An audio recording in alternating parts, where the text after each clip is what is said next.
So friends, आज की इस वीडियो में मैं आप लोगों को बताने वाला हूँ कि हम क्लास मेथड्स क्या होती हैं और उन्हें हम पाइथन के अंदर किस तरीके से इम्प्लीमेंट कर सकते हैं। चलिए वीडियो स्टार्ट करते हैं और क्रिएट करते हैं हमारे पाइथन की एक न्यू फाइल। इसका मैं यहाँ पे नाम रखने वाला हूँ tude42.py। आप चाहे तो कोई भी नाम रख सकते हैं। और आगे बढ़ने से पहले मैं आप लोगों को ये बता दूं कि अगर आप लोग क्लास मेथड्स के बारे में जानना चाहते हो तो उससे पहले आप लोगों को दो चीज़ों के बारे में जानना बहुत ज़्यादा जरूरी है। दो चीज़ें कौन सी हैं? सबसे पहले हमारी डेकोरेटर्स, जिनके बारे में आप लोगों को जानना जरूरी है, और दूसरी है हमारी क्लासेस एंड ऑब्जेक्ट्स, बिकॉज हम लोग क्लासेस के बारे में यहाँ बात कर रहे हैं। अगर आप लोगों को इन दोनों चीज़ों के बारे में नहीं पता तो मैं आप लोगों को बता दूं, इन दोनों टॉपिक्स के ऊपर मैंने वीडियो ऑलरेडी क्रिएट करके रखी है। आप जाके उस वीडियो को देख सकते हो। ओके, लिंक आप लोगों को डिस्क्रिप्शन में मिल जाएगी या आपको ऊपर आई बटन पे भी दिख रही होगी, वहां से भी आप लोग उसे देख सकते हो। तो चलिए अब हम आगे बढ़ते हैं और मैं इसी प्रोग्राम को फिलहाल कॉपी कर रहा हूँ। अगर आप लोग हमारी सीरीज फॉलो करते हुए आ रहे हैं अभी तक तो आप लोग इसी को और आगे यूज कर सकते हैं। और अब मैं आप लोगों को बताने वाला हूँ कि हम लोगों ने यहाँ पे कार की क्लास तो क्रिएट कर ली थी और हम लोगों ने इसे ऑब्जेक्ट भी क्रिएट कर लिया था, फंक्शंस भी हम लोगों ने देख लिए थे, इंस्टेंसेस के बारे में भी हमने बात कर लिया था और कंस्ट्रक्टर भी देख लिया था। अब यहाँ पे हम लोग जिस नई चीज के बारे में बात कर रहे हैं वो है class method. So class method को हमें अगर क्रिएट करना है तो उसके पहले हम लोगों को यहाँ पे लगेंगे कुछ वेरिएबल जो कि हम लोग क्लास में यूज करना है। ये सब चीजें क्या है क्लास मेथड्स, इसका यूज कहाँ आता है, हर एक चीज के बारे में आप लोगों को स्टेप बाय स्टेप बताते जाऊंगा। बिल्कुल इस वीडियो को कंप्लीट एंड तक देखते रहिएगा, बिल्कुल भी स्किप मत करिएगा। अगर स्किप कर दोगे तो नहीं समझ में आएगा कि ये क्या चीज है, बिकॉज ये एडवांस पाइथन का एक बहुत ही इंपॉर्टेंट पार्ट है, इसलिए इसे बिल्कुल भी स्किप मत करना। तो सबसे पहले मैं यहाँ पे एक वेरिएबल क्रिएट कर रहा हूँ यहाँ पे स्पीड नाम का। ओके, और स्पीड नाम के इस वेरिएबल की मैं यहाँ पे वैल्यू रख रहा हूँ 10। सो अब मैं आप लोगों को बताने वाला हूँ कि क्लास मेथड्स की हमें कहाँ जरूरत पड़ेगी, बिकॉज अगर हमें इस वेरिएबल को चेंज करना है या इस वेरिएबल की वैल्यू को चेंज करना है तो उसके लिए हमें यहाँ पे जरूरत पड़ती है क्लास मेथड्स की, बिकॉज हम लोग उसे डायरेक्टली चेंज नहीं कर सकते किसी और फंक्शन के अंदर। बिकॉज अगर हमें किसी और फंक्शन के अंदर उसे चेंज करना है उसकी वैल्यू को, तो हमें उससे पहले इसे सेल्फ डॉट स्पीड लिखना पड़ेगा और हमें उसका एक इंस्टेंस वेरिएबल क्रिएट करना पड़ेगा। ओके, हम इसे नॉर्मल वेरिएबल या क्लास वेरिएबल नहीं रख सकते। अभी ये फिलहाल एक क्लास वेरिएबल है बिकॉज हम लोगों ने इसे क्लास के अंदर लिखा है। सो अब आप लोग सोच रहे होंगे कि हम लोग इसे डायरेक्टली भी तो कर सकते हैं चेंज। डायरेक्टली हम यहाँ पे लिख सकते हैं bmw.speed और उसकी वैल्यू आप यहाँ असाइन करके भी इसे यहाँ चेंज कर सकते हैं। फॉर एग्जांपल अगर आपको 15 रखना है तो आप रख सकते हैं। बेशक आप इस तरीके से कर सकते हो, बट यहाँ पे इस तरीके से इसकी वैल्यू चेंज नहीं हो रही है। यहाँ पे क्या हो रहा है, यहाँ पे ये एक वेरिएबल और क्रिएट हो रहा है स्पीड नाम का। अगर मैं आप लोगों को इसका लॉजिक एक्सप्लेन करूं तो अगर जब भी आप इस तरीके से लिखोगे bmw.speed तो ये क्या करेगा, यहाँ पे ये इसे कॉल नहीं करेगा, बिकॉज यहाँ पे इस तरीके का कोई वेरिएबल क्रिएटेड नहीं है। यहाँ पे ये किस तरह चीजों को देखता है, यहाँ पे सीधे पास करता है सेल्फ में। मैंने अपनी पिछली वीडियो में आप लोगों को एक्सप्लेन किया था सेल्फ के बारे में, सेल्फ का क्या काम है, इंस्टेंसेस हम लोग क्यों क्रिएट करते हैं। तो अब ये देखिएगा कि स्पीड नाम का कोई भी इंस्टेंस यहाँ अवेलेबल नहीं है। तो जब स्पीड नाम का इंस्टेंस अवेलेबल नहीं है तो क्या करेगा, यहाँ पे आके एक और इंस्टेंस क्रिएट कर देगा स्पीड नाम का और उसकी वैल्यू यहाँ पे रख देगा 15। ठीक है, जो कि हम लोगों ने किया, जो भी वैल्यू हम लोग यहाँ असाइन कर रहे हैं वो वैल्यू यहाँ पे रख देगा। इस तरीके से यहाँ पे एक नया वेरिएबल क्रिएट कर लेगा। और अगर आप लोगों को फिर भी कोई डाउट है तो आप लोग इसमें आईडी फंक्शन लगा के चेक कर सकते हो। इन दोनों की आईडीज आप लोगों को अलग अलग मिलेगी। ओके, तो ये तो हमारा सॉल्यूशन नहीं हुआ प्रोग्राम का, ये अल्टरनेटिव हुआ एक। और यहाँ पे मैं आप लोगों को बता दूं, अगर आप इस तरीके से करोगे तो आप लोगों को जरूर लगेगा कि यार चलो इससे भी काम तो चल रहा है हमारा, बट मैं आप लोगों को एक चीज बता दूं कि इससे हमारे प्रोग्राम की एफिशिएंसी डिक्रीज हो जाएगी।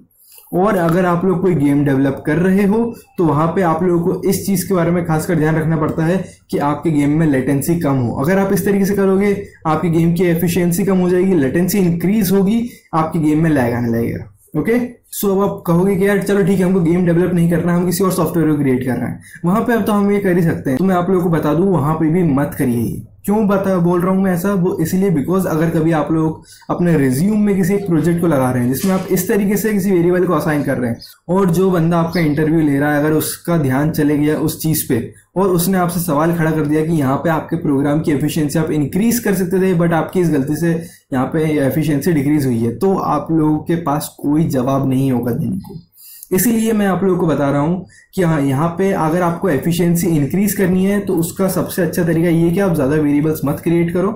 आप लोगों को अगर बार बार इस तरह से यूज करना है, चेंज करना है, तो उसके लिए हम लोग यहाँ पे यूज कर सकते हैं क्लास मेथड का। या फिर जो दूसरा तरीका है आप लोगों के पास वो ये है कि आप लोगों को यहाँ लिखना पड़ेगा car.speed। ठीक है, इससे आप लोगों का जो ये वेरिएबल है इसकी वैल्यू चेंज होगी। बट ये भी आप बिल्कुल नहीं चाहोगे कि बार बार लिखो, क्योंकि आप लोगों को यहाँ पे फिर कार को कॉल करना पड़ेगा बार बार। उससे अच्छा यही है कि आप लोगों ने जो ऑब्जेक्ट क्रिएट करा है आप उसी को कॉल करो, उससे आपकी जो स्पीड है वो मेंटेन रहेगी, आपकी एफिशिएंसी में भी कोई डिक्रीज नहीं आएगा। ओके, तो उसके लिए हम लोग क्या कर रहे हैं, क्लास मेथड को क्रिएट करेंगे। अब क्लास मेथड को क्रिएट करने के लिए हमें यहाँ पे जरूरत होगी एक क्लास मेथड नाम के डेकोरेटर की। ओके, जो कि पाइथन के अंदर बिल्ट इन होता है। अब हम लोग क्या करेंगे, हम लोग यहाँ पे एक फंक्शन क्रिएट करेंगे। फॉर एग्जांपल मैं इसका नाम रख देता हूँ यहाँ पे वेलोसिटी। आप लोग कोई भी नाम रख सकते हैं, ऐसा कोई रिस्ट्रिक्शन नहीं है। मैंने यहाँ पे इसका नाम रख दिया। अब मैं क्या करूंगा, अब मैं यहाँ पे लिखूंगा क्लास। अब यहाँ मैंने CLS लिखा है, CLS का मतलब है यहाँ पे क्लास, और ये एक कीवर्ड है। आप लोगों को बता दूं, आप लोगों को यहाँ क्लास लिखना पड़ेगा। जिस तरीके से हम लोग यहाँ सेल्फ लिख रहे थे उसी तरीके से आप लोगों को यहाँ क्लास लिखना होगा। अब इन दोनों में डिफरेंस क्या है वो भी आप लोगों को बता देता हूँ। ये जो सेल्फ कीवर्ड था यहाँ पे ये एक इंस्टेंस को लेता था, बट यहाँ पे जो क्लास कीवर्ड है यहाँ पे ये आपकी जो क्लास है, यहाँ पे अपने जैसे हम लोगों ने कार नाम की क्लास क्रिएट करी है वो क्लास को यहाँ पे ये डाल लेगा, और आप लोगों को बार बार क्लास लिखना ना पड़े अपनी क्लास का नाम। इसलिए यहाँ पे आप लोगों को बस ये 3 लेटर का एक वर्ड लिखना पड़ेगा CLS, जिसके थ्रू आप लोगों की जो क्लास है वो यहाँ पे आ जाएगी। अब फॉर एग्जांपल मुझे कोई वैल्यू इसमें चेंज करनी है। फॉर एग्जांपल मैं यहाँ वेल लिख देता हूँ, जो कि मुझे यहाँ चेंज करना है। तो अब मैं क्या करूँगा, अब मैं लिखूंगा CLS.speed, और उसके बाद फिर मैं लिखूंगा इक्वल्स टू करके वेल। अब ये मैंने यहाँ पे क्या कर दिया, यहाँ पे मैंने जो क्लास थी, ठीक है, उस क्लास में से जो स्पीड वेरिएबल था उसकी वैल्यू मैंने यहाँ पे चेंज करके कर दी है वेल। वेल मतलब कि जो भी मैं वैल्यू इसमें भाई यहाँ से दूंगा। सो अब आप लोग सोच रहे होंगे कि यार ये भी तो एक इंस्टेंस की तरह हमने कॉल किया है। ये एक इंस्टेंस नहीं है, यहाँ पे हम लोग क्लास कॉल कर रहे हैं। लाइक अगर मैं यहाँ पे लिख दूं car.speed, ठीक है, तो ये चीज जो मैंने यहाँ लिखी है और यहाँ पे जो लिखा है दोनों सेम है। आप देख सकते हो ये CLS क्या है, CLS में आएगा हमारी क्लास का नाम जो कि है कार, और यहाँ पे वही चीज है car.speed, और जो कि हम लोग यहाँ पे कर रहे हैं। ओके, बस ये डिफरेंस क्या आ रहा है, हम लोगों ने यहाँ पे एक इसका फंक्शन क्रिएट कर लिया है जिसके थ्रू हम लोग इसे बार बार यूज कर सकते हैं। हम लोग को बार बार कोई वेरिएबल को असाइन नहीं करना पड़ेगा, या फिर हमें बार बार ये कार वाली जो हमारी क्लास है इसको कॉल नहीं करना पड़ेगा। अब अगर मुझे इसकी वेलोसिटी चेंज करनी है तो वो मैं कैसे करूंगा। सबसे पहले तो मैं आप लोगों को इसे प्रिंट करके दिखा दूंगा कि पहले कितनी थी और फिर बाद में जो चेंज हो रही है उसके बाद कितनी हो रही है, ताकि आप लोगों को ये पता लग सके कि हमारा जो क्लास मेथड था वो काम कर रहा है।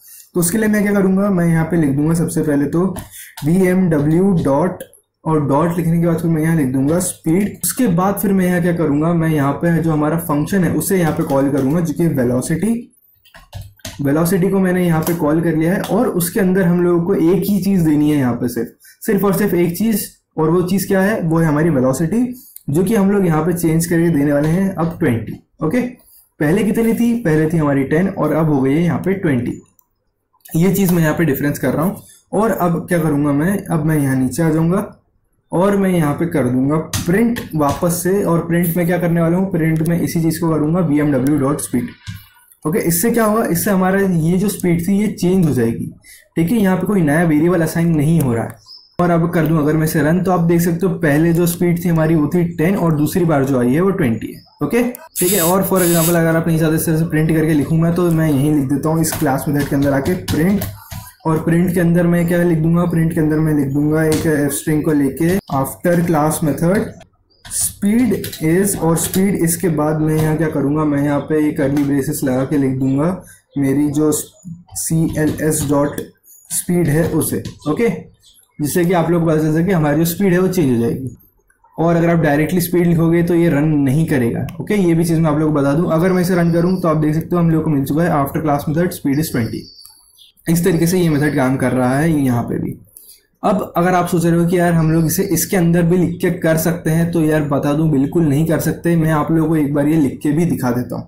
अगर मैं यहाँ कर दूं प्रिंट, और प्रिंट लिखने के बाद अगर मैं इसके अंदर पास कर दूं फॉर एग्जांपल स्पीड, अभी सिर्फ प्रिंट करके दिखा रहा हूँ, वैल्यू चेंज करना तो दूर की बात है। यहाँ पे अगर प्रिंट हो जाए वही बहुत बड़ी बात है। अगर मैं यहाँ प्रिंट करूँ तो आप लोग देख सकते हो ये यहाँ पे कुछ भी इसने शो नहीं किया एरर वगैरह, वो इसीलिए बिकॉज हमने इस फंक्शन को कॉल नहीं किया था। अगर अब मैं इस फंक्शन को यहाँ पे कॉल करूँ, यहाँ ECC अगर मैं लिख दूँ एक्सेलरेशन के लिए, और अगर आप कर दूँ इसे रन, तो आप देख सकते हो हमको यहाँ मिल चुका है नेम स्पीड इज नोटिफाइड।